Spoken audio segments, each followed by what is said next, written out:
welcome to Virtual Theater, the podcast about video game movies and the stories that shape them. My name is Andy Spiteri, joined by Gooey fame, but in a first time ever in the history, in the nearly 5 years of Virtual Theater. My God, we have a guest on the show. Holy cow.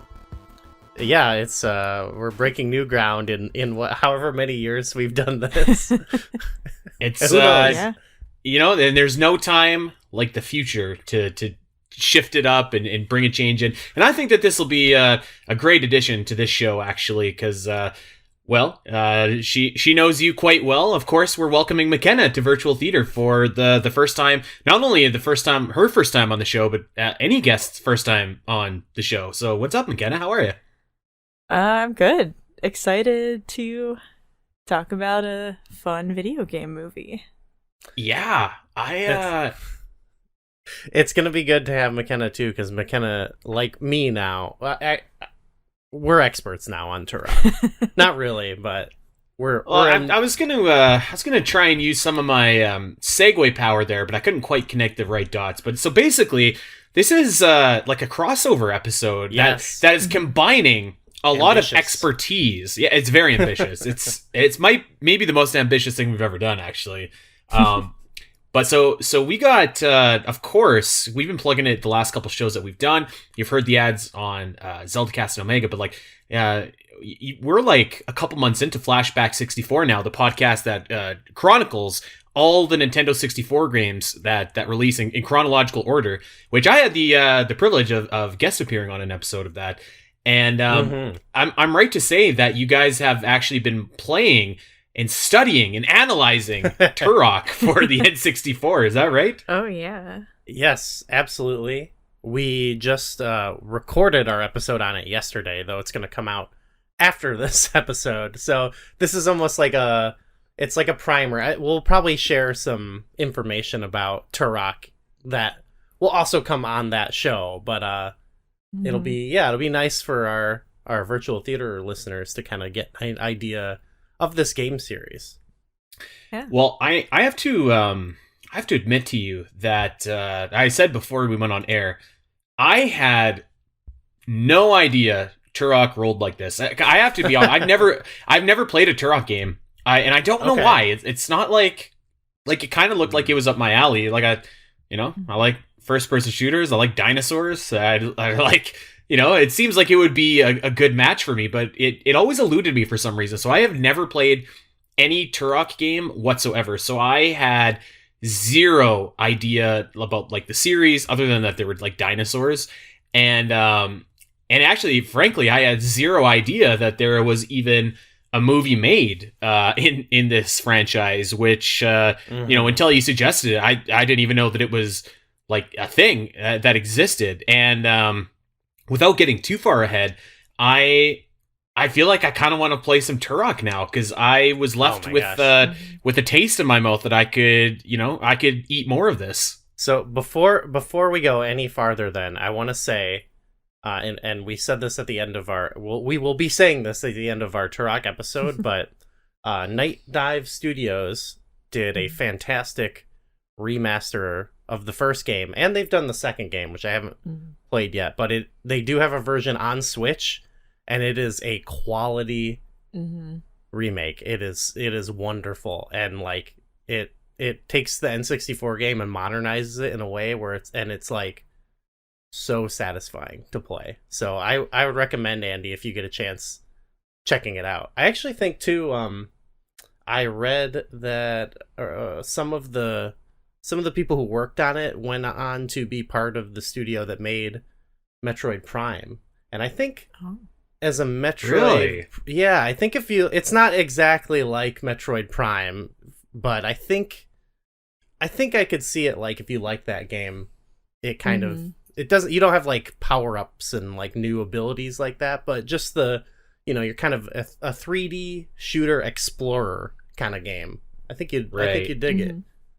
Yeah, I can see some similarities, like in terms of like some of the enemies and monsters that you like traditional, like dinosaurs aren't that far of a world away from the the Sure. creatures that you see in Metroid Prime.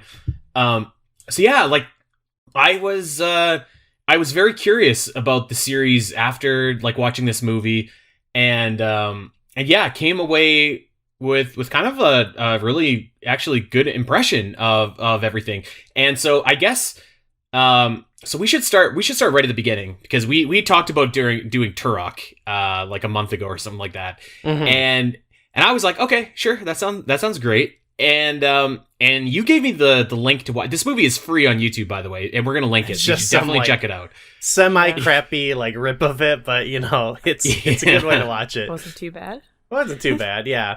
It's not I like told Sam, 4K or whatever. No, it's that you can tell you're watching it on YouTube. I told Sam, I was like, you know, the movie's free on YouTube, so you know that it's got to be good. So, but can we give you some info before we talk about the movie in particular? McKenna, maybe you can explain. So we're kind of breaking. We don't really have a rule, but we're kind of going outside the boundaries actually of what constitutes a video game movie, because this movie is technically not based on a video game. It's not based on a Turok game, and Turok the game is actually based on something else. So it's sort of like if we were to do GoldenEye, you know what I mean, where it's like not quite. It's a little different than that. Maybe if we're doing closer, like Tomorrow Never Dies or something. But right. McKenna, do you want to fill the listeners in on like what Turok is? So it started as a comic book series in the 1950s, which I think you saw. It's sort of I think it was originally intended as a continuation of a different comic series. Mm-hmm. But ended up like things getting changed. And so the original run was in the 50s, and then there was a 90s run by Valiant Comics. Yes. And then Acclaim bought Valiant Comics to get the rights to Turok so that they could do the video game and they could do their own comic book series. And then there have been a couple other there's a Dark Horse comic series, and Dynamite Entertainment, I believe it's called, which that one's fairly recent. I think maybe more recent than the movie. Yeah. There's like a more modern run that's, I think the person's name is like Greg Pak. I can't quite remember the name, but he's like a Marvel DC. He's like written for a bunch of bigger ones, and he's got like a modern run on it. But each one of these is like they're almost like a different interpretation. Like this movie itself, it kind of closely resembles the storylines of the original like 50s comic run, though. Whereas like in the 90s with Valiant and Acclaim is when they added more science fiction elements of like robots, get, like, and time. Aliens, and demons. Yeah. I'm looking at some of the Dark Horse comic covers right now, and they look certainly more like sci-fi-esque than maybe the Valiant ones. That I didn't know that at all. Like, I feel like I didn't know a dang thing about Turok before this, which I am. Yeah, you're right. Like we are kind of skirting around the rules, although it's not like we've never done that before. But but yeah, that's my mind is kind of blown here. I did not know that Turok had been around since like the 50s. I literally thought it was an N64 game. Wow. Yeah, and the old comics are more, they're more like, I guess, 50s serial pulpy kind of stuff, and it's the 90s one. Not only did they bring in like the sci-fi, they brought in like a more edgy, 90s vibe to it, which this movie actually maintains that aspect of it, because it gets pretty gnarly. So I kind of like that it it rolls back some of like the added sci-fi elements, but they kind of keep it gritty. It's pretty cool. I have a comparison to make. I don't want to make it yet. I want to wait till a certain point when we get in the movie, but it's a favorable comparison. And I couldn't believe it. But this is like how like not on the pulse I was about Turok. Like I didn't even know Turok was like a character. I thought it was just like I thought maybe that's where the dinosaurs lived or something like that. I was like just as clueless could possibly be. When talking, and by the way, we're talking about I don't know if we actually specifically said it, but this movie is called Turok: Son of Stone. It is available on YouTube. It was made in 2008. It was directed by like a ton of people actually: Kurt Gita, Dan Reba, Frank Squilas, and Tad Stones. And you know, I gotta say, I thought it was really good. Like I was very pleasantly surprised based on what I expected going in. I don't know if McKenna, what did you think? Like you've been playing Turok lately. Like did this kind of you kind of knew what was going on? How did you come away? Just initial impressions before you get into the movie. I thought it was great. It's definitely a different version of the Turok story.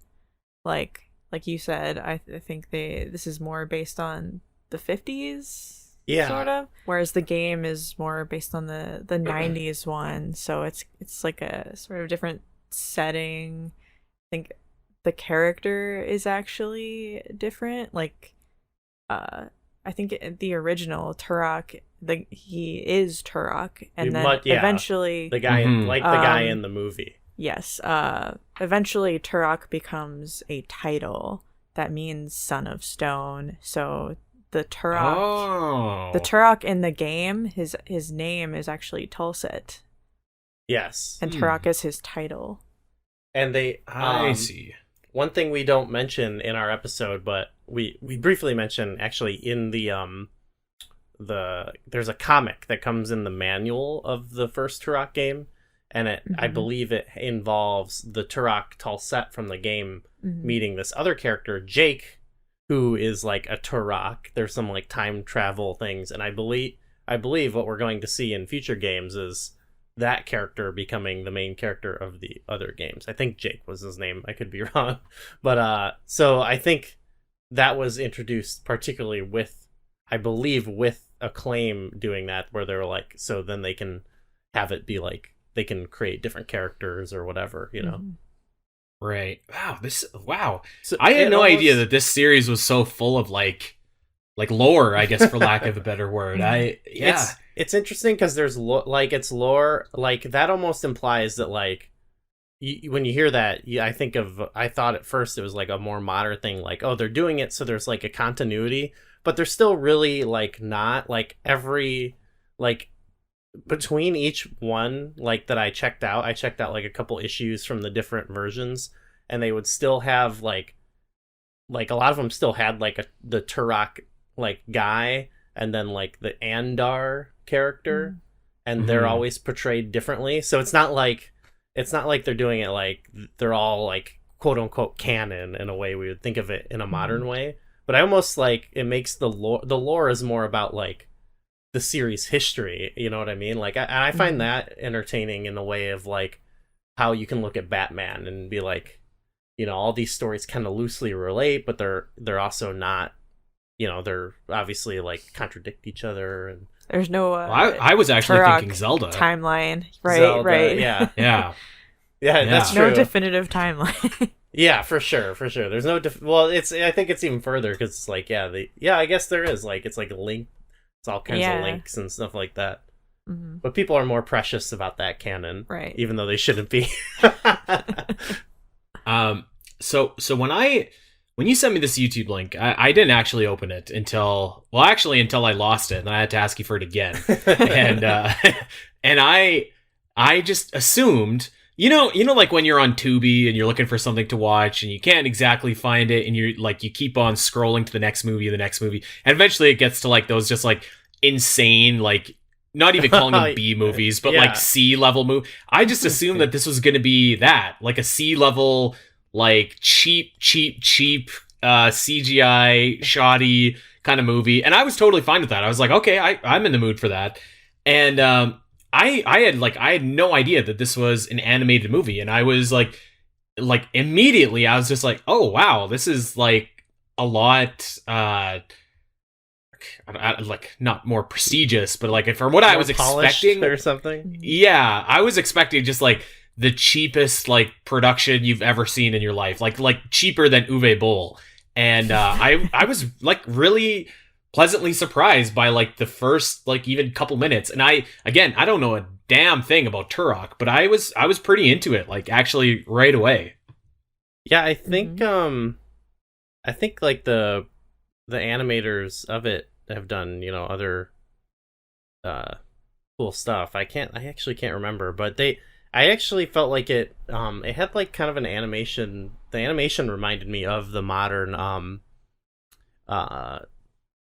Kombat movies that are animated, where it's like, you know, it look like it has it's almost weird, but it works, where it looks like it could be a kid show, but then it's like really fucking violent. Yeah.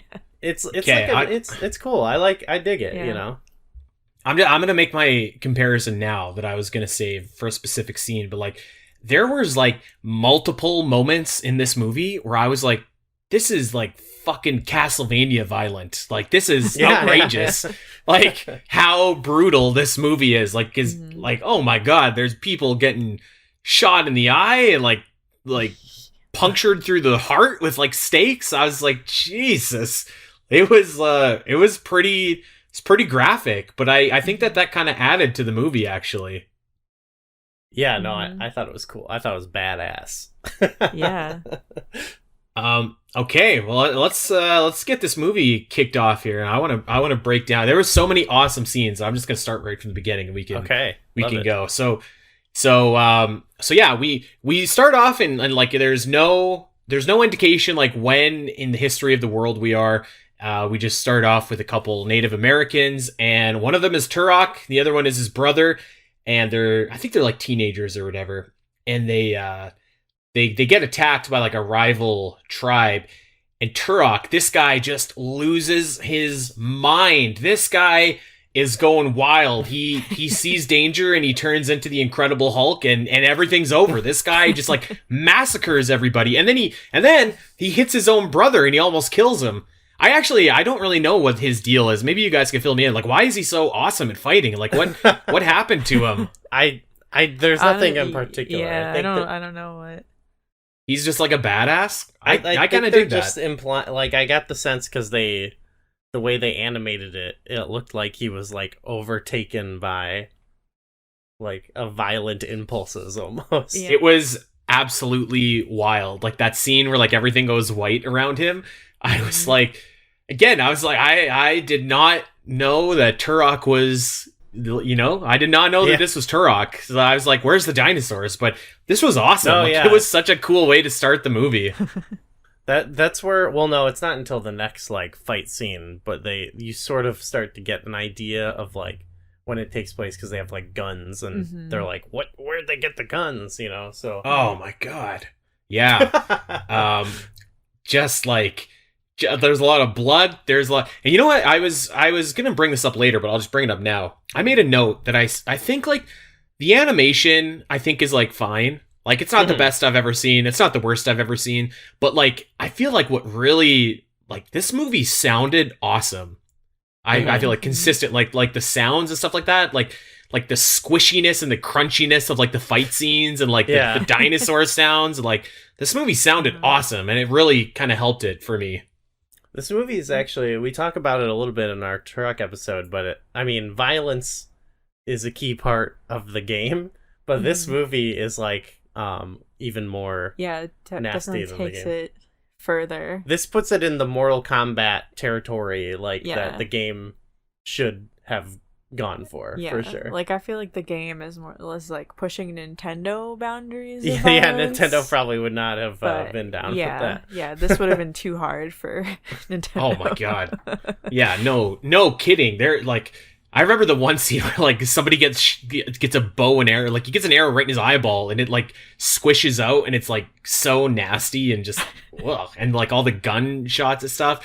And speaking of gunshots and stuff, so Turok, he almost kills his brother. He's blinded by rage.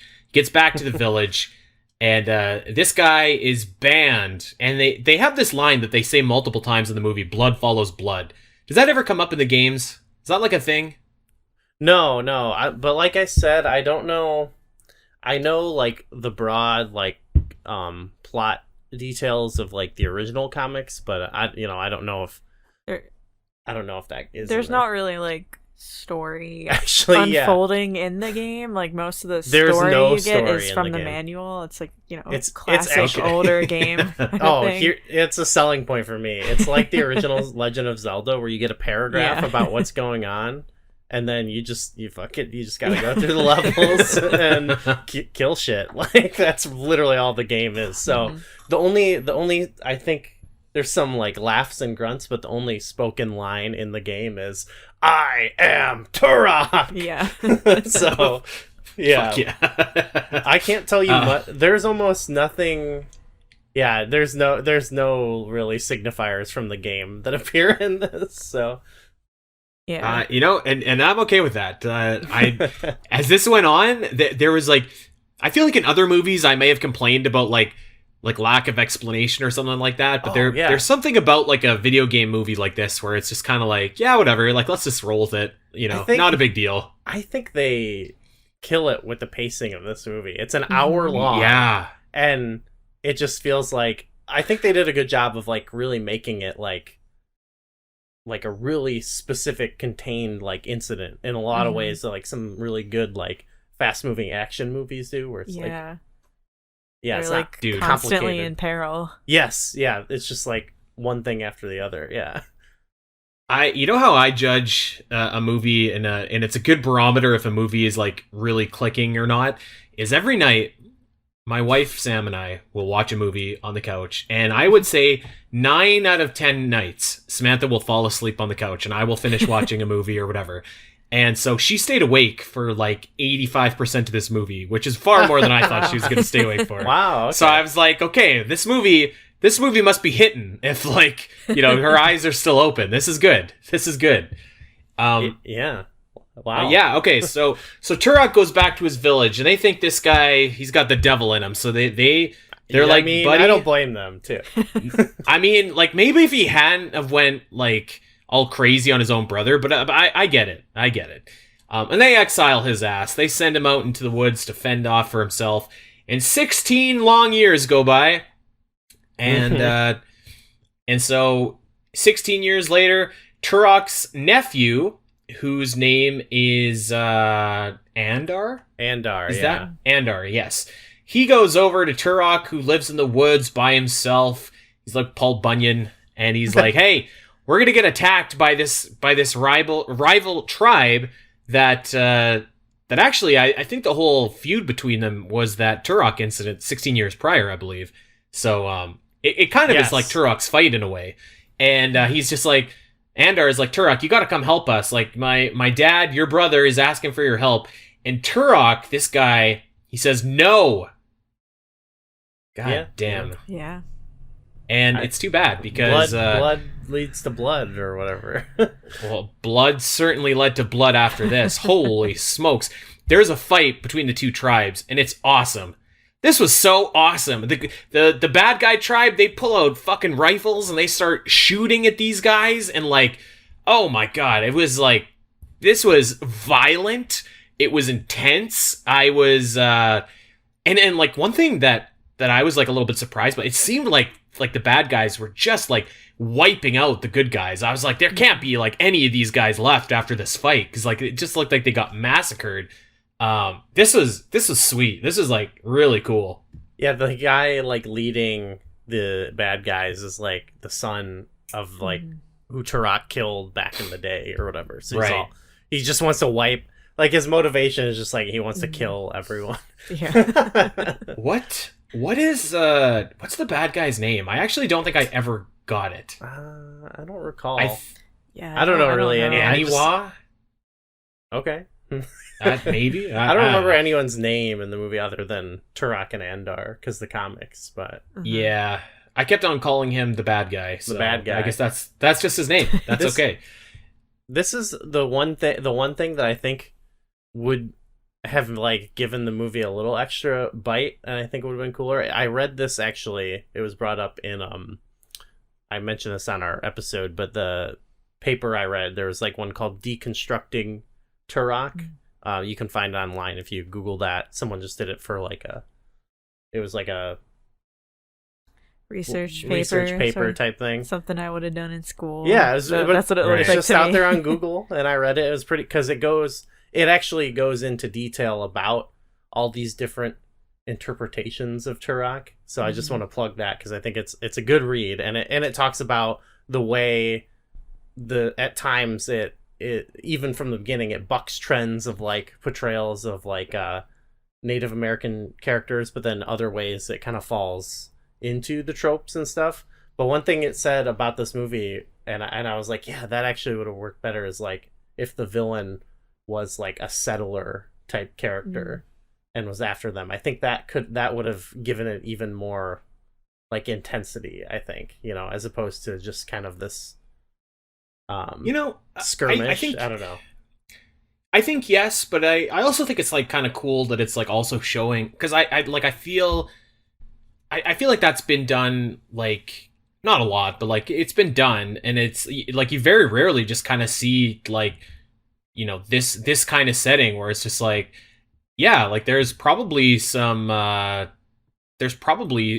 infighting between like Native American tribes back in the day that I'm sure occurred. I actually I made a note that it's all, like much Native later American on cast.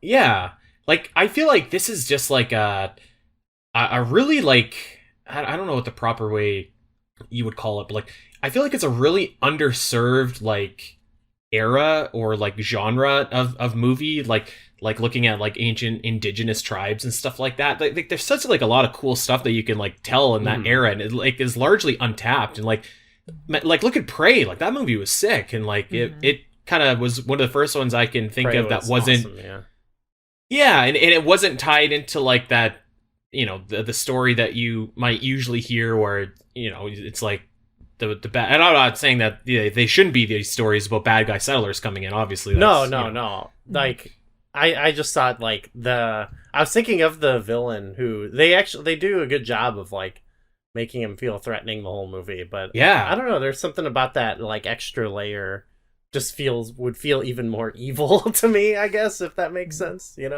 But I think it would. You're definitely right. Like it would. You could hate the guy even more so. I think like immediately. But I don't know. I guess I do kind of like. It's just like we could tell a story about Native Americans, and we don't have to bring up all that other stuff. Like it'd just be a story just about like them, and they don't need that. But yeah, like I really do think it's quite an underserved like era in history that like there's a lot of like it's like you could do anything in that era, and like it's like we saw in Prey or like we see in this movie. I don't know. I just feel like it's a cool era. That's something that's cool about the original comics. Like while it does have a lot of ways that like it's like portrayals of Native American people fall into like classic tropes. I guess like from what I understand I still want to read the original comics. If anyone can get me the collections that I think Dark Horse did, that would be great. But in the original, like the comics were like some of the only other like major comic portrayal of Native Americans was in what's his Tonto, is that his name, in the Lone Ranger. Oh, the Lone Ranger, and he kind of speaks in that more like broken. He was like a big caricature, right? Yeah, from what I understand. Yeah, and so while Turok still had, it still had its own issues and stuff that with its portrayal, like it was in the comics, he just like spoke, like he spoke like they treat him as if he was a regular character, which I think is kind of cool, and that's pretty cool about this movie, I would say. Yeah, I feel like the setting like really added to the movie. Like if this is like a regular movie where well, maybe I should take that back. I was about to say two plumbers go in and then they're in a world of dinosaurs, but I mean like if it was like I don't know, a different kind of movie or something like that. Well, I think the setting like adds to it, and it's a very like cool setting that still has a lot of like potential to do other cool stuff. Which is to say, so yeah, the bad guy, I thought he was pretty sinister, he was pretty evil, and I thought he was pretty good. And this guy is just fucking raiding this village. This village is this thing is like burnt to the ground. These guys are massacred until Turok, this guy comes through the fire and brimstone like the goddamn Undertaker about to like whoop ass. It is awesome. This was so good. With the axe. The axe. Oh my god. Yeah, he's got the father's axe or whatever. Yeah, that was awesome. He recognizes our villain. Yeah, he's like, oh, that's it. That's the axe. I was like, you'd recognize that? I mean, I guess, but he has that. He has that axe, and he looks livid. And actually, I skipped over too. So Andor, no, not Andor. Andar. I'm sorry. Andar actually finds Turok before this goes down and begs him for his help. So he comes in and he completely dismantles most of the other tribe. But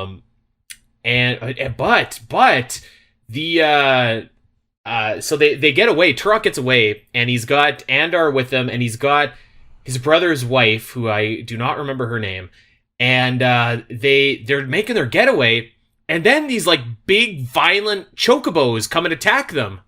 This was unreal. Yeah, it almost has like it kind of reminded me of like when Link ends up in like Termina in the beginning of Majora's Mask, where they kind of just like transition into being in like it's like they go through like the Lost Woods almost. Yeah, they just wander into this place. Yeah, it was that's a really cool like transition, I guess. You know, I kind of liked this, and I feel like normally I wouldn't, but I was just like, what the hell? Like, where are they? Why are they in this different world now? And they completely do not explain anything. And I actually think it's better for that. Like, I think that it was just like, it just worked. Like, it was like, okay, we're in this, like, this mysterious land now. This puts it more in the, well, I don't know how they quite explain it in the original comics, but it's more in the, like, the fantasy territory than anything, where it's like, the later stuff adds more, like, sci-fi elements. They start to, it's called, like, the Lost Land, which, I was reading that paper. I think that old show, Land of the Lost, is actually kind of inspired by the original comics.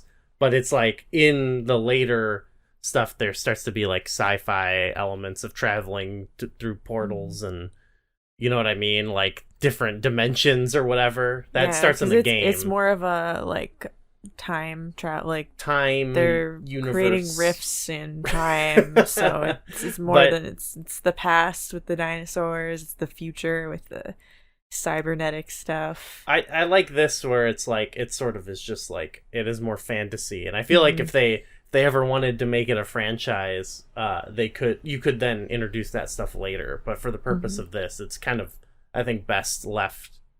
Like a lot of things kind of. It's really about just the drama of that guy chasing them down, you know? I think, like, if they would have been like, oh, here's a wormhole portal to something, I feel like that would have taken away, and like I feel like there's not really an explanation that would be, like, super, super great for, like, why they're there, so I actually kind of feel like no explanation and just, like, going with it is maybe the way to go here, because I was just like, sweet, let's do. You know what it reminded me of actually is in X-Men, there's a little place in Antarctica called the Savage Land where like a bunch of dinosaurs live. Did you guys ever like read X-Men comic or watch like the show back in the day? I watched the cartoon. I didn't. Yeah. Sick intro. Yes. I remember. I vaguely remember the Savage Land. Yeah. I mean, it's kind of got a maybe you wouldn't call it that now, of course, but like the premise I thought was cool, where it was like this little prehistoric pocket in like a place that you would not expect it at all, and this kind of gave me the similar vibes. Or I don't know, I thought it was cool. Like it was an instance of like less is more. Yeah, actually, I don't know if Turok's supposed to be a reliable narrator in this regard, or if like we're supposed to take it as such, but I like in the movie they if they're trying to explain it or not, he just keeps going like the underworld. Yeah. And you're like, oh, okay. Like I don't think they call it that, and maybe they do in the comics, but like I've always understood it as like the Lost Land. But I like that he just thinks like, I don't know what his concept of the underworld is, but I don't know. I thought that made it even spookier. It was pretty spooky. Those giant chocobos, I was just like, Jesus, they were relentless. And this is where it is, because I made a note of this. One of these poor chocobos got shot right in the eye, and it was just sickening. Oh, yeah. Oh my! And the chocobos eat Turok's horse. Man, if you were a horse in this movie, you're fucked. Like there's some gnarly horses have some bad times in this movie. Yeah, poor guy. Poor little guy. So yeah, they basically they enter some kind of I think you nailed it. They go through the Lost Woods and they come out and they're in like this prehistoric world. And man, the star of the movie shows up right here. The star of this whole thing.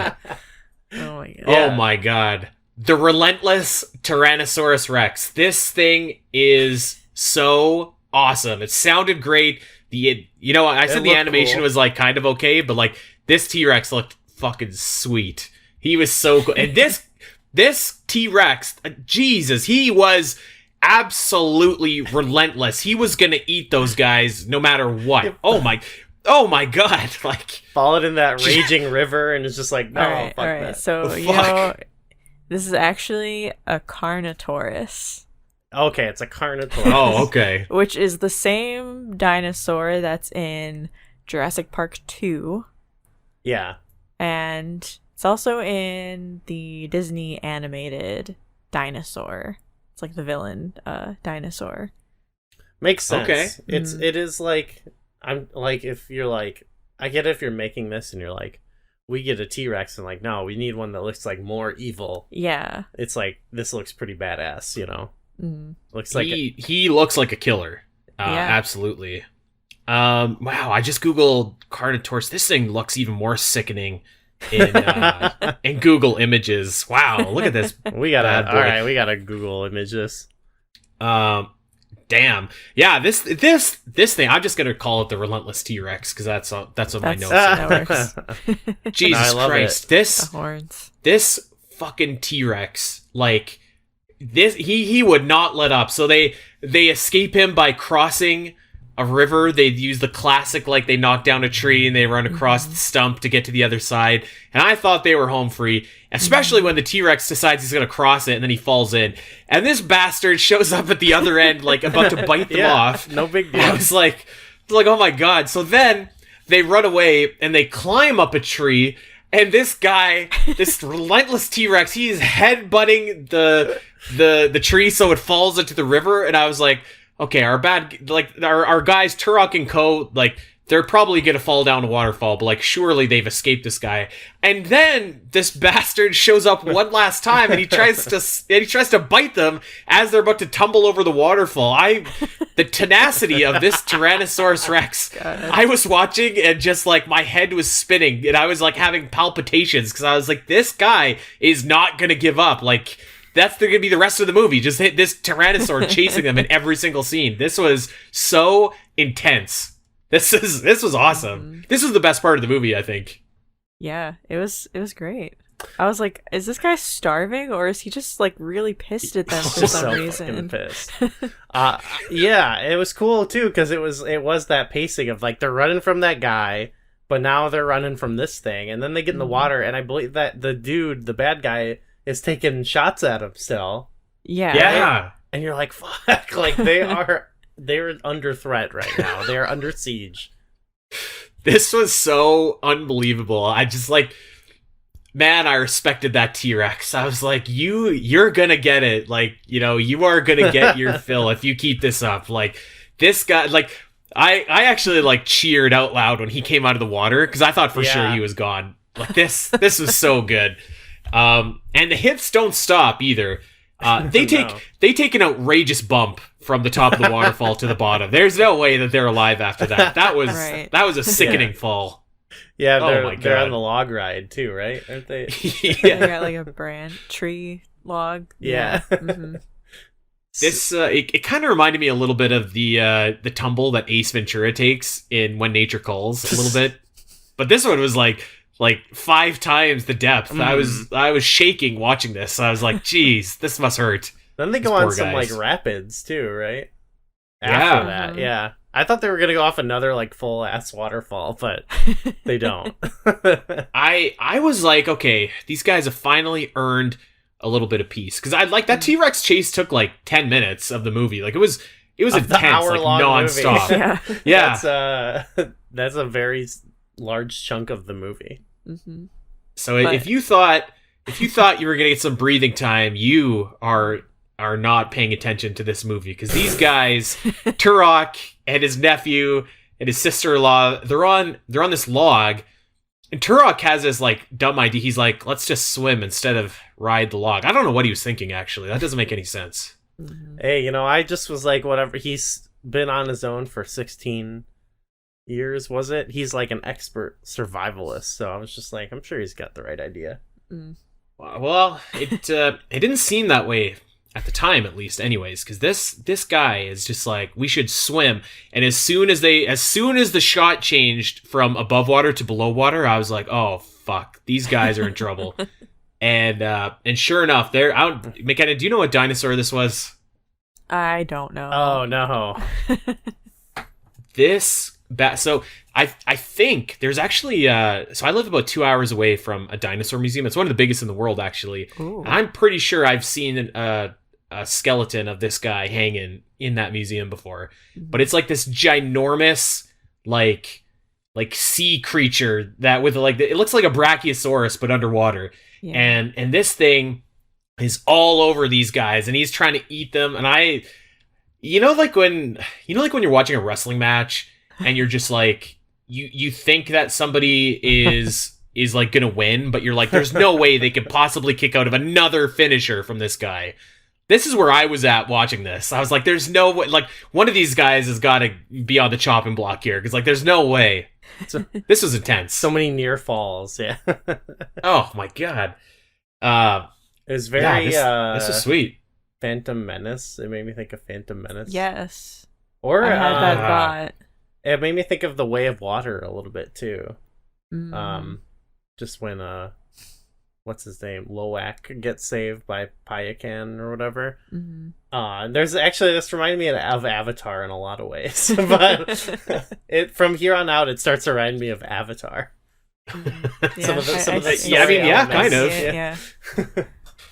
Yeah. This was so good. Like the sea dinosaur just chomping him, and Turok is fighting, but he's like hacking this thing's long ass neck, and like he's putting up a pretty decent fight, actually. And yeah, you're right, actually. Phantom Menace is the perfect descriptor, because there's always a bigger fish. Yeah. Oh my god, this thing looked like a ginormous blob in the water or something like that. It looked like massive. It reminded me of that thing from Jurassic World. I think it's Jurassic World that eats like the Indomitable Rex at the end. Remember that? Yeah. It's like a big ass water creature, right? Yeah. It's like a water type dinosaur, yeah. Tank. Like, What is that? Huge tank. What's the Jurassic Megalosaurus? Megalodon? Oh, like the Meg? That's not right. The Meg. Yeah. Let's see. Megalodon. I think that is what it's called, actually. Maybe not, actually. That's a shark. Either way. Mosasaurus? This thing. Oh, yeah. The thing in this movie is like ginormous. These are terrifying to think about. I mean, already like right, like whales and stuff already are like kind of freaky in a lot of ways. Even though we should love and respect them. I once saw a 40-foot whale shark. Ugh, it was like that would give me the willies. Oh my honestly. god! Yeah, the free willies. Hey. No, you're right though. That's just like so like mind-boggling that like there's this ginormous creature that lives in the water of the world. Like I follow an Instagram account that like it's like an ocean account and whatever, and like some of the shit that lives underwater is like terrifying. It's man. Freaky. Oh my god, freaky down there. Yeah. And the deeper you go, the freakier it gets. I know, that's what I'm saying. Like, even the like gentle, beautiful ones that I would want to be friends with, like up close to the surface, also kind of freak me out. You know, no offense, like, but that's just how freaky the ocean is to me. Mm-hmm. You better hope that they don't hear this, or they're gonna try and eat you. Like this I'm sorry, big blob of a dinosaur tried to eat Turok. No, they wouldn't. I thought for sure that this fucking dinosaur was about to crawl on the land and keep chasing. Yes, yeah. I thought that too. I was like, this movie will not let up. Like, this is going to chase them all the way. But it doesn't, actually, so we can breathe a second. Yeah, this was when I realized, like, damn, the movie is, like, flying by. But they do slow it down a little bit here, and you get some, like, character. This was so intense. Yeah. You needed a breather because like you've been for like 15 minutes, which doesn't seem like a lot, but like 15 minutes in a row, you're just like, it's pounding action. Like literally, like my heart was pounding watching this. And they do give you a breather, but it's even like not that much of a breather because you go over to the bad guy, and now this guy's in trouble. This guy, he finds a tribe of Gorons from the Legend of Zelda. In Turok world. And these Gorons are vicious, and I think it's inferred that they're cannibals. Is that right? They're just like the most evil. I feel like this is like just an offensive portrayal of like proto-humans because they're just all like demonic. Like even Turok calls them demons. Yeah, he does call them. I'm like, oh god, like let up, you know, like they can't all be like bad, right? This is a clear case of the winner is rewriting history here. I'm sure that our ancestors were gentle and kind folk for their time. Yeah, I'm sure they had their conflicts and stuff. Like, but you know, this is where the Lost Land. You know, there's who knows, something weird going on there. Yeah. The Gorons. Well, that's what I referred to them as because they reminded me of Gorons, and I didn't quite know what to refer to them as, and I didn't want to be, insulting. And they do kind of look like Gorons, especially the Twilight Princess ones a little bit. They do look like monsters, so to be fair. Yeah. They're like sharp teeth and claws. Yeah. So the bad guy somehow, because he's still got a pistol, which is like super new tech in this Turok world. And by the way, he reloads that pistol really damn fast, considering he'd have to put gunpowder in it. And he has a lot of gunpowder too. They show him doing it, which is cool. So this guy actually like shoots the leader of the Gorons right in the face and becomes the new leader of the Gorons by doing so. So our bad guy now has an army of Gorons at his disposal, which is bad news for everybody, unfortunately. Yeah. Thus setting up to his whole character. He just does not care where he is. He just wants to kill Turok and them. He doesn't care about getting back. He's like, whatever, I'm here. I'm gonna make lemonade.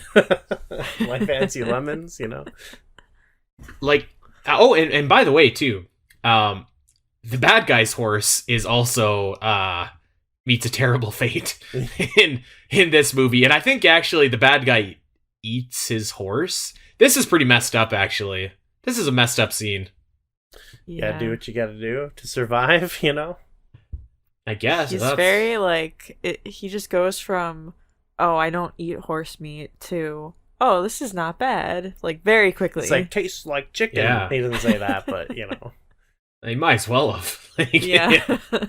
That's he's a little, they try to, I don't know, I don't want to say he's, one-dimensional, but he's just, he's very just, straightforward as an evil character, Turok, he killed my dad, and now and he does not care about these guys that he's become the leader of either. Yeah, he almost immediately kills one of them. He kills one, yeah, and then I thought these guys were going to revolt against him for doing that. And by the way, I thought that there were scenes of the Gorons bowing to the bad guy. I thought maybe a time lapse had passed and it had been a few days or weeks or something like that. But it's the same night.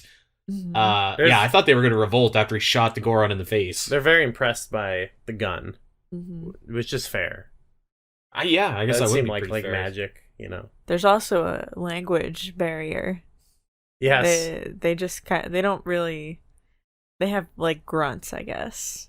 There's a language barrier, but they can like understand sort of things. Like he draws it does the take symbol out of blood, and they're like, yeah, okay, like I know what that is.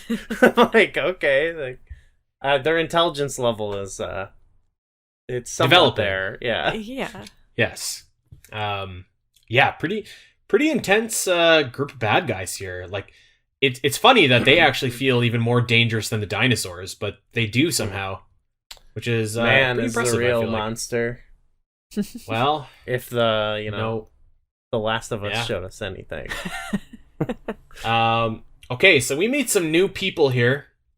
Chief Septina, I believe is her name.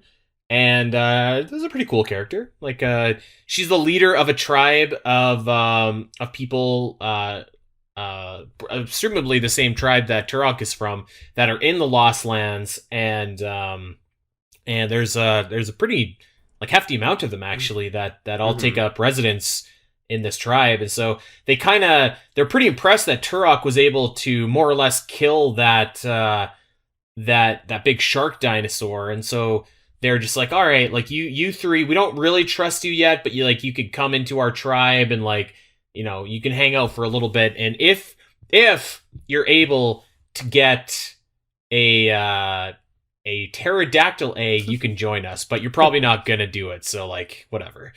And this was pretty cool. I thought this is a cool scene.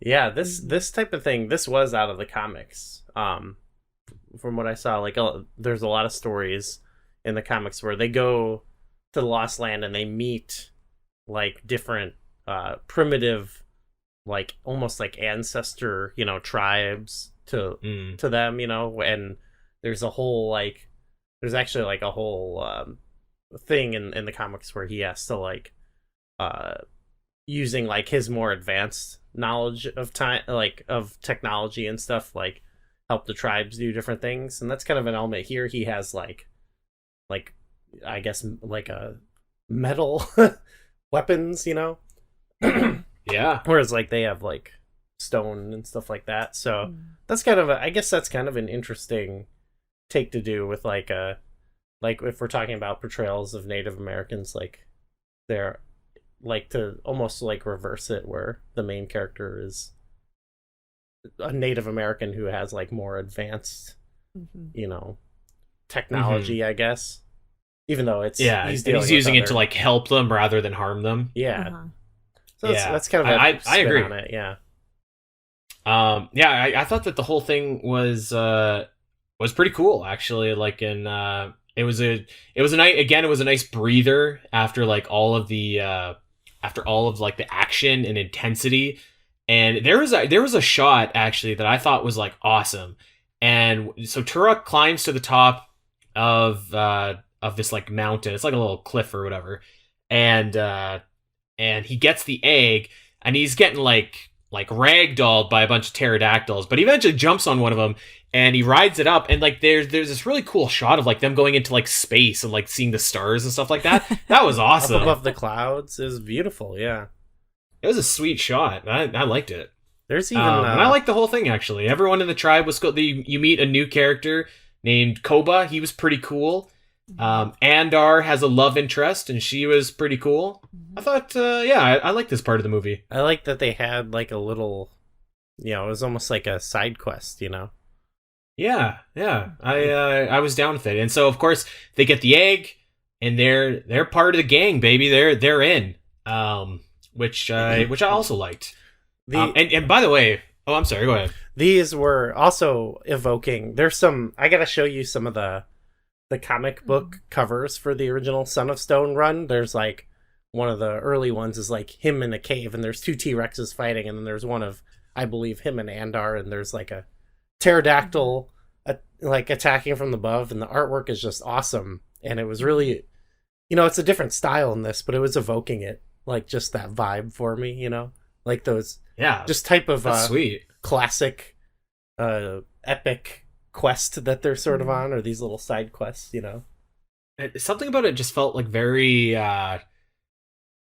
almost like nostalgic in a way. It was just like a quaint little like quest to get something to prove your worth.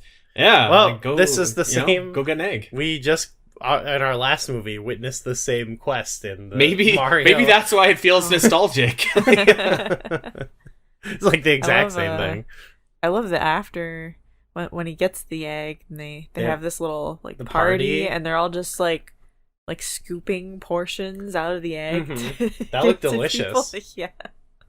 It was awesome. That party looked so awesome. And there's a nice little montage about like friendship, and Turok finally has his place in life, and a bunch of cool stuff. And there's a couple other notes from this that I want to touch on. And first of it is what Septina says, which she kind of makes mention of like a mythical, I don't know what you'd call it, like a past or a future or something like that, but like basically the real world where Turok is from. Yeah. And like she kind of mentions it, and I thought that was kind of neat, because it was like lore, but it wasn't like overstepping into that place that we talked about earlier that might be like too much if you tried to explain it, you know?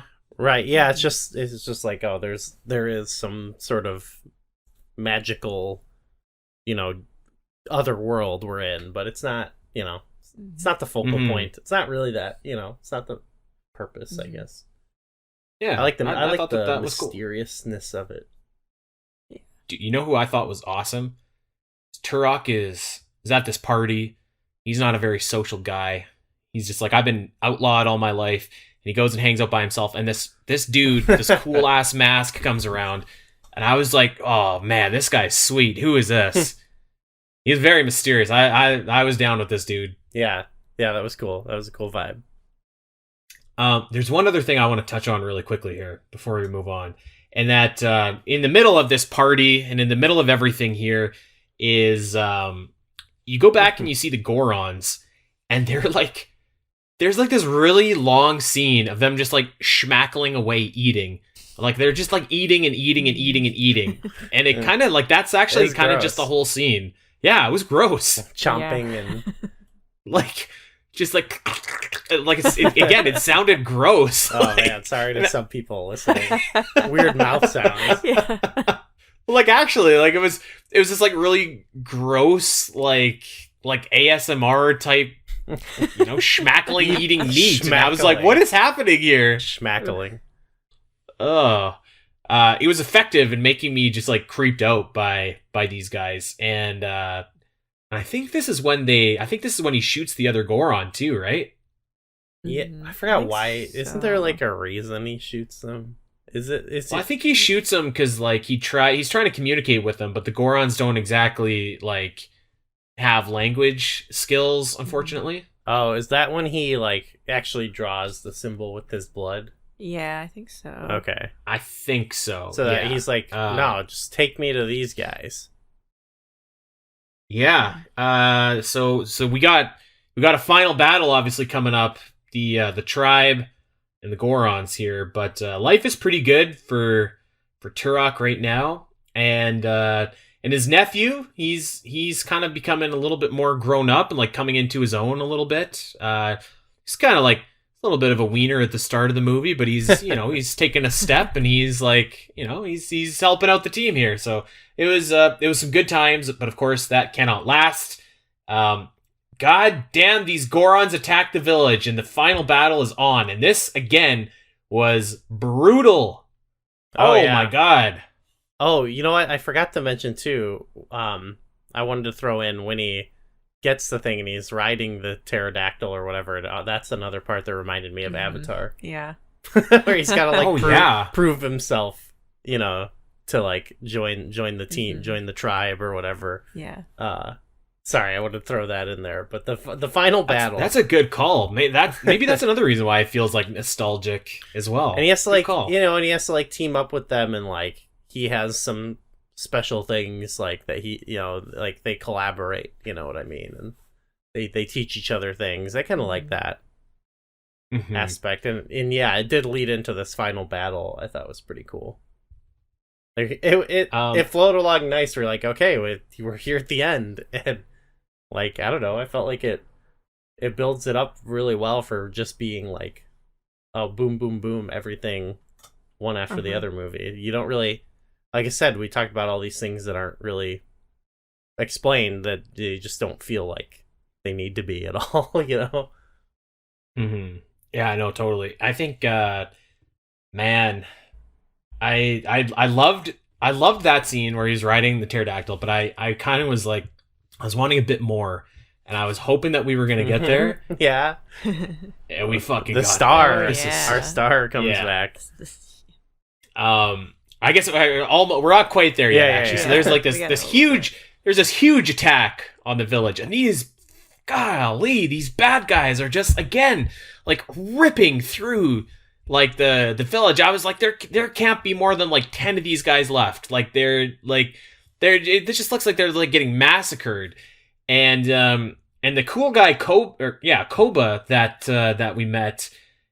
This is actually a pretty sick scene, I thought. There's like a drawbridge over like a vista, and he's kind of holding the Gorons at bay, and Koba knows what needs to be done, and so does Turok, but the village leader is not willing to do that, but Turok is, so like he's holding these Gorons at bay, and he kind of pulls like a Gandalf the Grey here, and like Turok slices the rope on the drawbridge, and he falls into the depths. I thought this was pretty. I was actually kind of hoping that maybe he would come back on like a pterodactyl. Actually, it was like kind of interesting. Like, I don't know if you want to say like full circle, but it just reminded me like the Turok.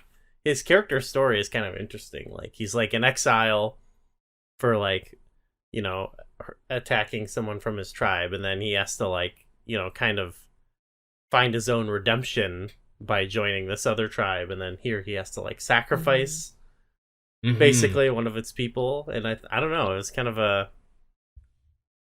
kind of an interesting edge to it, you know. I don't know if there's like you know, I don't know, a little bit, yeah. Like I think that like his story, and it was kind of reflected again because like this tribe as well is kind of like blood follows you wherever you go, which has kind of been like the theme of his life. And like I think everybody knew that what he did had to be done, but like they kind of hated him for being the one to do it, you know. Particularly like the village leader, Septina, who I think they're trying to like tease a little bit of a romance between the two. So it was like kind of interesting to see like the same themes that troubled him in his youth like resurface again towards the end here, and they don't really like go too far with it. The story beat is dropped pretty quickly, but yeah, I thought that it was interesting. Yeah, it's never like once he gets into like the action early on in the movie, he's just fully in survival like action mode. So it's not even like something it's not like a story where he like struggles with, you know, being violent again or anything, but it just kind of is like something that's kind of present with him the whole time. This is kind of like Avatar 2, where he goes to a different tribe. Yeah. And this new tribe ends up getting attacked because, you know, the evil guy's looking for him. Yeah. Yeah, well, yeah. For sure. James Cameron owes these guys some royalty checks, I think. Yeah. There is like a startling amount of Avatar in this movie. You know, came out a year after this, so, you know, maybe what do you think? I think Big Jim watched Turok Son of Stone and was like, I could do that. Yeah. Yeah. Wow. So that I was like, I was really excited with this next scene. So basically, Turok is like, to like the 6 people left alive after this massacre. He's like, you got to go somewhere else, and I'm not gonna follow you, and I'm gonna go hunt this bad guy by myself. And man, he fucking sees the relentless T-Rex again on the way, and I was like, he's back. Yes. As soon as I seen this T-Rex, I knew it. I was like, he has to forge an alliance with this T-Rex. He has to. It was such an awesome payoff. Oh my god. Actually, before we even get there's a lot of other cool stuff that happens. So Turok gets captured by one of the Gorons, hits him with a cheap shot from behind and knocks him out and brings him to the bad guy. And I don't know, maybe you can explain what we saw next, because I was watching, I was like, what the fuck? Like, no, what are you talking about? What happened? Okay, so So Turok is like knocked out, and it's like he's in like this different play. Like it's like a dream or something like that, or a flashback. Yeah, and it's right out of Metal Gear Solid 3 actually. When the Sorrow is walking, you're walking in the river with all the people you've killed, and Turok is there, and the dude with the mask shows up again, and the dude with the mask is actually Turok's brother, who, of course, died in the attack at the beginning of the movie. And I don't exactly know what was going on. I can't remember what he said, but I think he was just having like a vision or something. You know, I don't know. Like, did he say? Like, was he just like, Turok, you can do? Like, it was just a pep talk, right? I think so. I'm honestly, this is supposed to be like the emotional payoff, right? And I don't even. I think remember. So. Yeah, it was weird. It was very mystical. He tells him to go get the relentless T-Rex. Well, that's good advice, actually.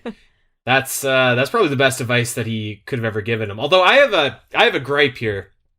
I have a gripe. Oh, okay. So the bad guy has Turok tied up. He's torturing Turok, and the bad guy, this guy is so dumb. He's like, I'll be back. I'm gonna go get your sister-in-law and your nephew, and I'm gonna kill you all. I was like, are you kidding me, dude? Like Scott Evil, Austin Powers.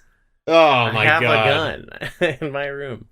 No, okay. Actually, my takeaway. I just watched. It's only like a 30-second clip. The vision he has, but maybe the takeaway I can have is that he's trying to draw a connection between the relentless T-Rex and Turok, because he says to him like, "What were you made for, brother?" That's what he says to him. So I don't know, maybe saying like, you know, well, you can, your fucking relentless spirit or something can tame the relentless T-Rex. Only Turok can ride the relentless T-Rex. 2 peas in a pod. But yeah, sorry, the villain is, he's kind of a dumbass for sure. Oh my god. I was screaming at the TV. I was like, you gotta be kidding me, dude. Like, this guy is like taking out half of your army single-handedly. He's like put a spear in his head right now, put a bullet in his brain. Like, come on. And I was cheering for Turok, but it was so egregious that I was just like, oh my god. You know, here we go. Okay, that's, you know, he's blinded by, he wants to get them all together. You know, he wants to kill them all together. So, you know, that's just how evil he is. And unfortunate. I lied. The bad guy didn't leave for his sister-in-law and his nephew, because he already had his nephew, because this little twerp followed Turok. Yeah. And got captured. Which, that made sense. You know, he looks up to old Turok, you know. I can buy that. But I was like, come on, kid. Like, it made the one who originally gets him back. Yeah. It's what actually that kind of like it makes it work as far as like the rescue of Turok, that, you know, he doesn't just get rescued, but like by the Andar being there, like, you know, it changes the situation and he's able to fight back. And so Turok gives up the location of the tribe so that they will not kill his nephew. So the Gorons and our bad guy are on the warpath here, and they're going to go get the rest of that tribe and eliminate them. And we get the sickest we have our part. Final battle here. Oh yeah, where he's got the fucking blood. We're watching it right now, where he's got his blood going down his arms or whatever, and he's just walking with his arms outstretched. That's fucking sweet. And we get the nostrils. He sniffs of the relentless T-Rex. It's like a shark, dude. Yeah, it's like a shark. When blood leads to blood. When this relentless T-Rex showed up, I was like clapping and pumping my fists. I was just like, this is so awesome that the relentless T-Rex is back, and he's made a pact with Turok to take out all the Gorons. I was like, this could not get any better. Yet this is so sweet. Him. And you know what? I actually, before we even move on, I want to give a shout out to Andar, who pulled like the lamest tactic to get them to distract the guards, but it worked. He was just like, "Hey, look at me! Look at." It was so lame that it was kind of awesome. So little W for Andar as well. But yeah, the fucking Turok riding in on the relentless T-Rex was so wicked. I feel like we have a lot of great characters in the history of virtual theater. Unforgettable people such as like Mario and M. Bison and Shit Guy, but I think that you could put the Relentless T-Rex right up there with some of those guys. Definitely the greatest character. Well, you said the star of the show. Right.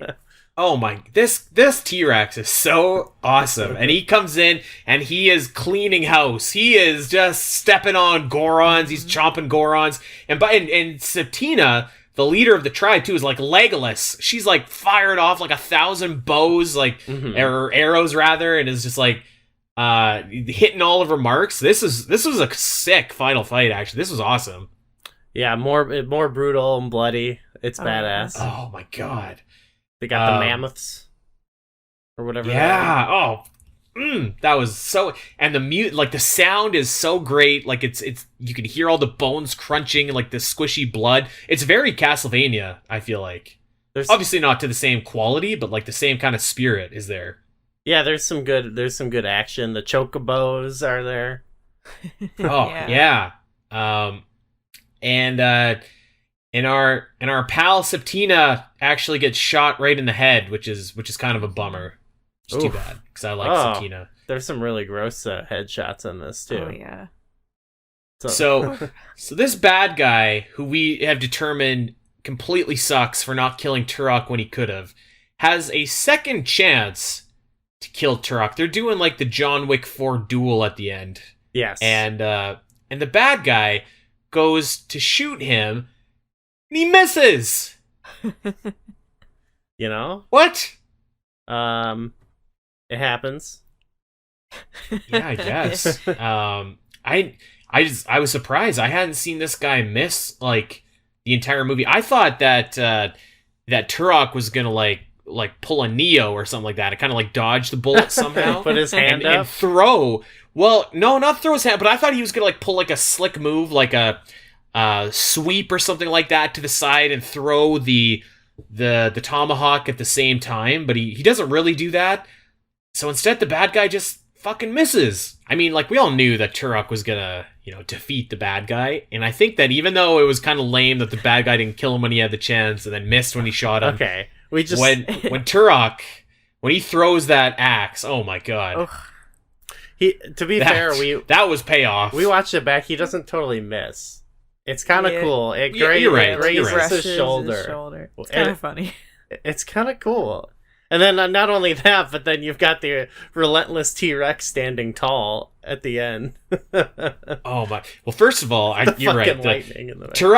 Turok completely no-sells the fucking bullet. It's awesome. He's just standing there, just like, it's like whatever. It's pretty sweet. Yeah.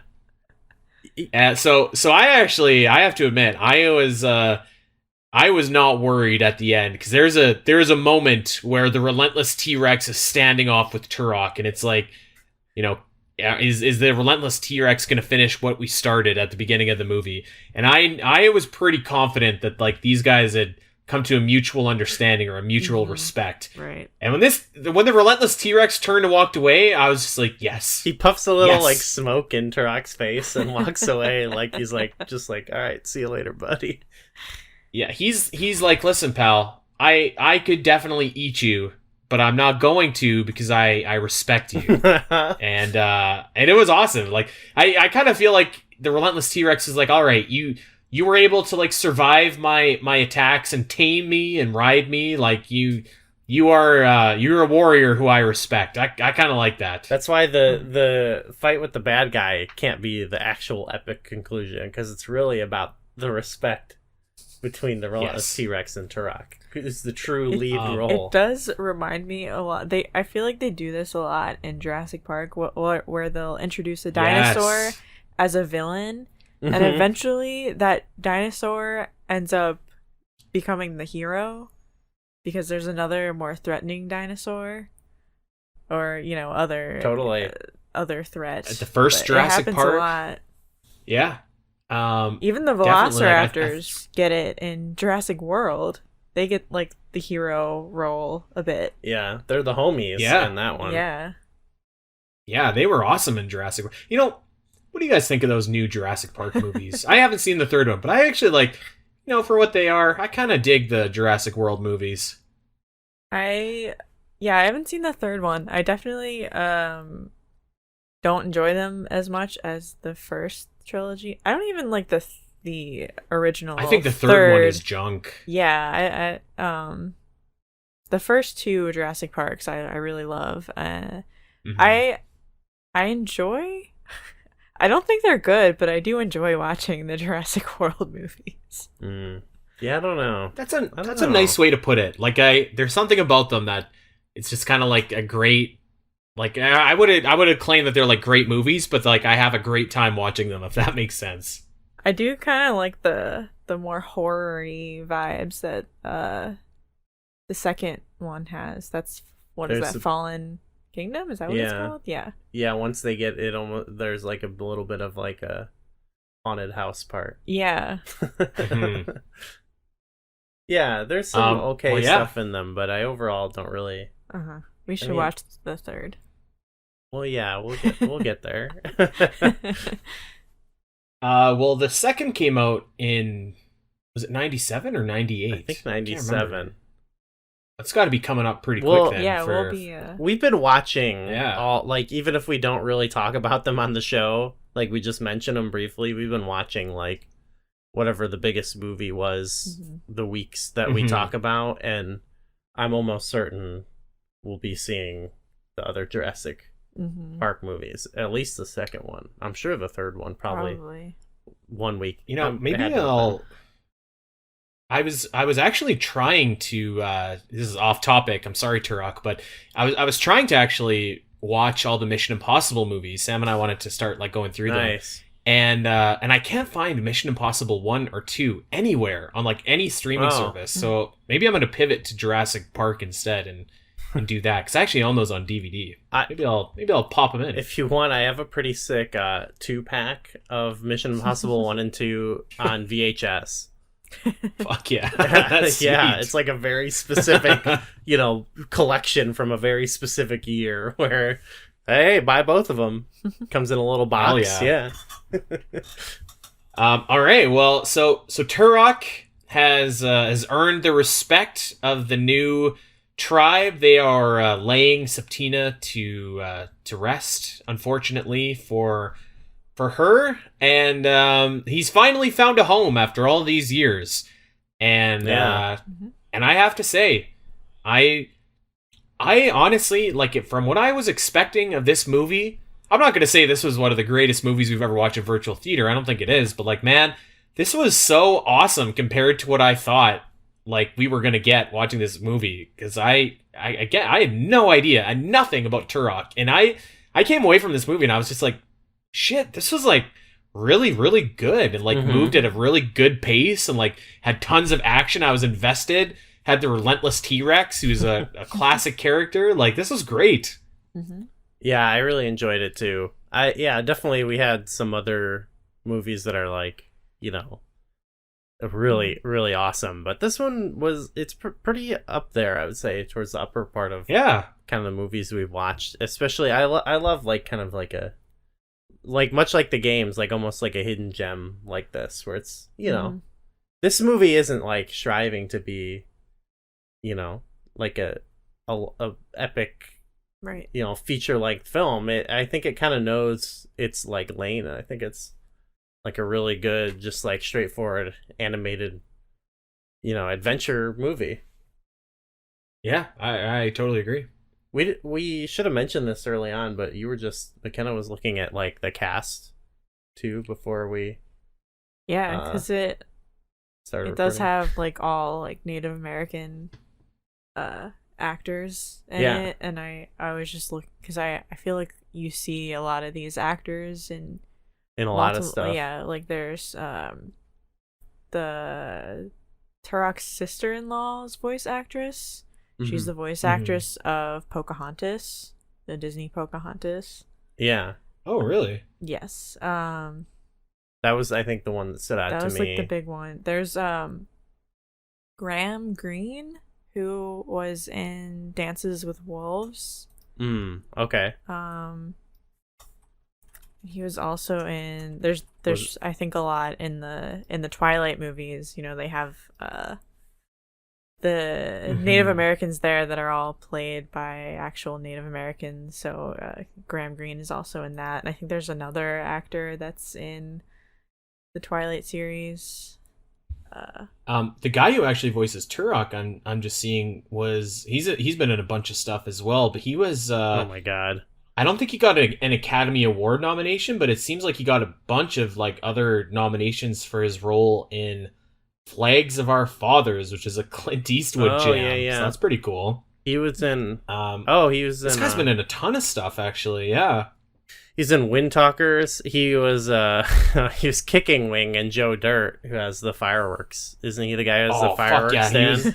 He was in Cowboys and Aliens. A 5-star movie anywhere. This must be one of his more recent movies, because on IMDb, like I can see the photos are from that are more recent are from the Christian Bale movie Hostiles that came out a few years ago. I thought that was pretty good, but yeah. Anyway, so yeah, it's got a good, good cast of people here, I think, too. Yeah, I thought the movie was like again, I wouldn't say it was like the best voice acting I've ever, but there was never like a time where I was just like, oh, this doesn't sound good, or like this sounds kind of like someone's kind of dialing it in or phoning it in a little bit here. Like I thought that like I think the animation is one thing you can look at, and there's certainly times where like it looks a little bit cheap. There's a scene where like they're crossing a herd of like dinosaurs, and you can see like Andar like moving in place, and it looks, it is what it is. Yeah. But like that's, I feel like, the only thing that you can really look at and say maybe looks a little bit more low budget. Like I think like everything else is like really, really competent and like well done for the most part. Yeah, for sure. I agree. It reminds me of some of the other, we've talked about on the show, like, I don't know, like that Batman movie we watched, and we've covered a couple things, even like the Final Fantasy like stuff we've covered, where it's definitely like produced on a smaller budget, because it's slightly more like niche. They're like, it's for targeting a specific, I guess, group of people. In this case, like maybe Turok fans. I don't know. It's going for even like, I feel like adult animation is kind of a more niche. Although I don't think it should be.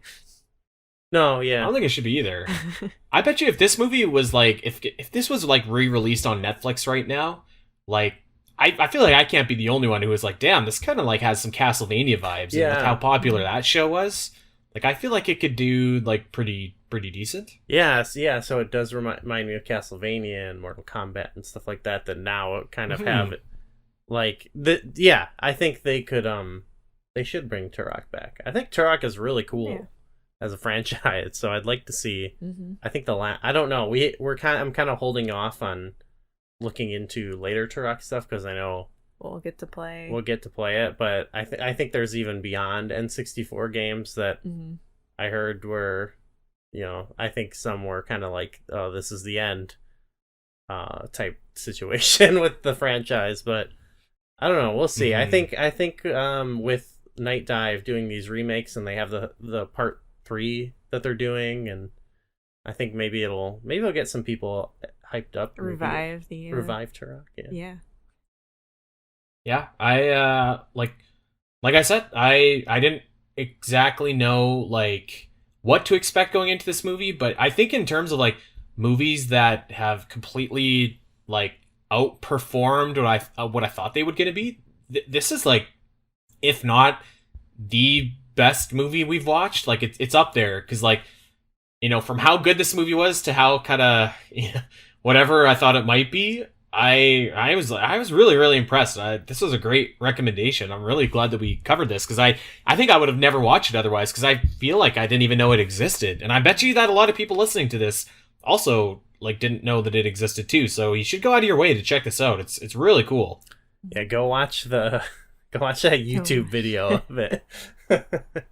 Man, watch the relentless T-Rex chase these bastards throughout the the underworld or whatever it's called. If nothing else, you Right. got to watch that. Oh my god, that was something else.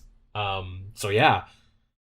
Okay, well I think we're at the end here, gang. I think we covered this movie maybe in as great a detail as anyone ever has. I don't know if this movie's ever been subject to a podcast review before, but I think we've got everything we can out of the Son of Stone here. Yeah, I think we're cornering. We're gonna try to corner the marketplace on the. Yeah, we're gonna occupy the Turok lane. I know there's a few people out there who are slightly more known for Turok, but I think we're planting our flag. We're Turok people. I think soon enough, when you say Turok, you're gonna think Gooey fame, and that's the way it should be. Actually, I think so. McKenna, how was your first virtual theater appearance? It was fun. Yeah, I feel like I'm very in the podcast world now. You're a podcast. That's right. Once you start podcasting, you can never get out, and then you just before you know it, you're guesting on shows, and then you're a part of the show, and then you're doing like 8 podcasts a month. Oh yeah. And yeah, so yeah. Thank you for joining. It was great to have you. This was fun. It was cool to have like a different kind of episode, and I guess it makes sense because it was a different kind of movie that we did. So yeah, this was cool. Yeah, thanks for having me. All right. Well, I guess we should get to plugging here, and of course the first thing that I think that we should plug is our Patreon, which is available for $1 for Patreon, and you can get. I don't even know how many episodes. It's got to be like over 100 at this point, right? There's a lot, yeah, because I've been going back and pulling some of the Zelda cartoon episodes and putting them on the main feed. So if you've heard those and you want more, we have a lot more stuff like that. But I was going back, downloading some because it's like I forgot where I saved them, and I was sifting through some of we've got all kinds of bonus episodes that are more out of the box of just various things that you and I like that are just sitting there. That's the only place to find them. Yeah, we did like a 45-minute review of Meteora, the Linkin Park record from 2002. We did a review of the new Limp Bizkit record. We did a review of comics. We did wrestling shows. There is so much stuff on there.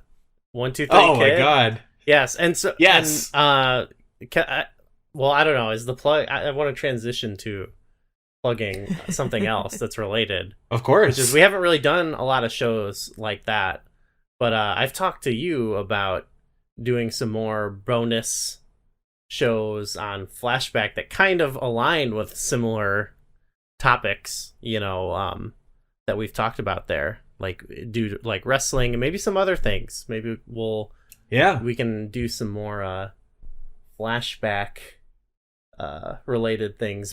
Maybe albums. We'll see. We'll see. There's definitely some stuff in the 90s that we'd love to have you on and talk about. And speaking of Patreons that are a great value at $1, I can assure everybody, I as a patron myself of Flashback 64, there's You're getting thank you. You are literally getting bang for your $1. So make sure that you get in on that.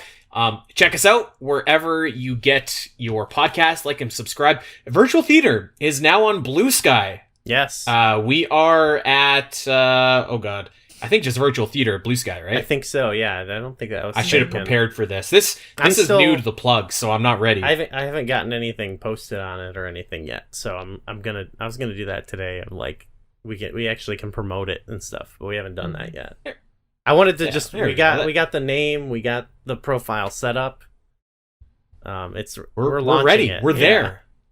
In fact, I think everybody here is on Blue Sky, so you can check us out. And all of our podcasts are on Blue Sky as well. You can check us out there. Of course, we're still on Twitter.